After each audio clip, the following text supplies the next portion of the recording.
So I was talking to a friend of mine, and I was like, can you take the Nile River and put it on a globe and actually make it function?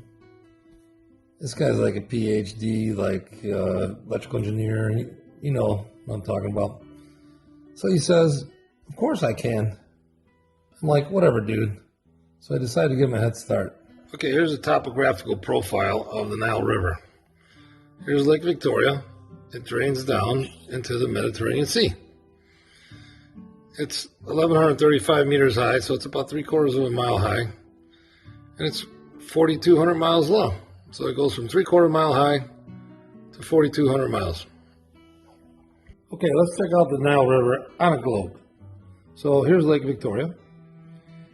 It flows north all the way to the Mediterranean Sea.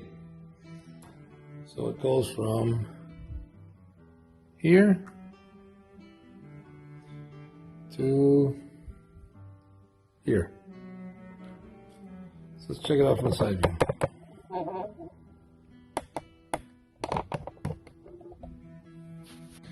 Okay, here's a little mock-up of the Nile River.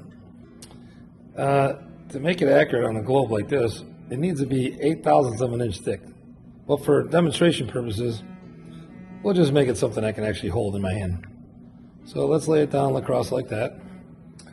And let me show you the top view. Okay, we're back to the side view. All right, the Nile River travels north from Lake Victoria to the Mediterranean Sea. It zigzags 4,200 miles, but it travels 2,400 miles. Okay, let's do the math. Here's Google Earth. You can see it travels 2,348 miles. Let's check out the Earth curvature calculator. We're going to type in a 0 viewing height and then the distance of 2,348 miles, just like Google Earth says. And our Earth curvature is 3,399,986 feet. Not bad. Now we take our Earth curvature in feet, divided by 5,280, and we get miles, 643 miles.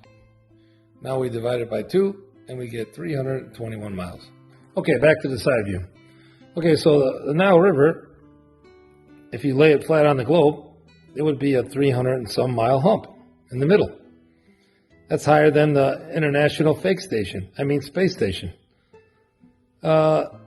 Obviously, it can't go over this hump, the 300-mile hump, because gravity goes this way, right? Gravity doesn't go this way. It goes down this way. By the way, gravity is not a downward force. It's the bending of space-time. Just like you guys are going to bend what the hell I'm saying after this video. I make this video. Let's do another example. Here's this ship, right? Downward force. It doesn't blow the ship right off the planet, does it? Obviously, it can't go over a 300-mile hump. So, let's flatten it out like the topographical profile. Okay, we flatten out the Nile River. The Nile River only pitches 1 mile down. So, in fact, the last 1,000 miles of the Nile River only pitches 100 feet. So basically, we're going to lay our Nile River on top of the globe. And you can see it's floating up in the air on each end 300 miles. Do you know of anything that sticks up on the earth 300 miles? I don't think so. Higher than a space shuttle? No. All right, so now let's pitch it so it actually drains into the Mediterranean Sea. Okay, that's awesome. Uh-oh. The one side is up like an inch. An inch on this globe is like more than 1,000 miles up. I don't think there's any mountains that are 1,000 miles high on the earth anywhere. All right, so now if we lay it down flat, let's say we're going to shove it into the globe. And let's see what happens. Okay, here's our soft globe. See, it's sticking up 300 miles. All right, let's shove it into the globe. If we shove it into the globe and make it level where it pitches this way a mile, it's going to fill up with water. So that's out.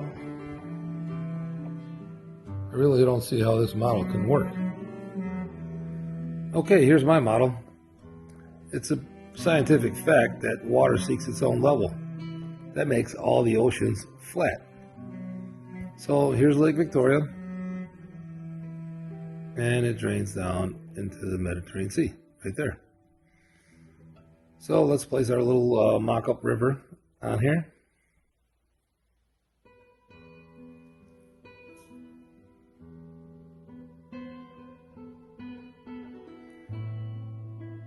And we're basically going to pitch it 3/4 of a mile.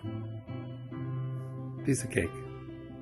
Obviously, if you survey it, it's going to be 3/4 of a mile higher on this side, and it's going to pitch down to the Mediterranean Sea. 3/4 of a mile. No problem. Okay, so here's the challenge. Make a mock-up of a globe with a circumference of 25,000 miles with the Nile River as stated. That actually works. I would love to see it.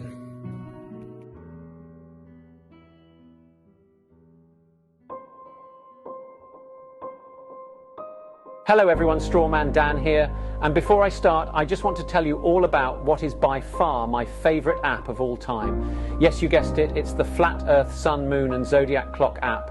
I know, for years I have been anti-Flat Earth with my highly edited weekly anti-Flat Earth scripted rants, but after downloading this app, wow, I'm blown away. Earth is a horizontal level plane and I'm a complete douchebag. I'm sorry.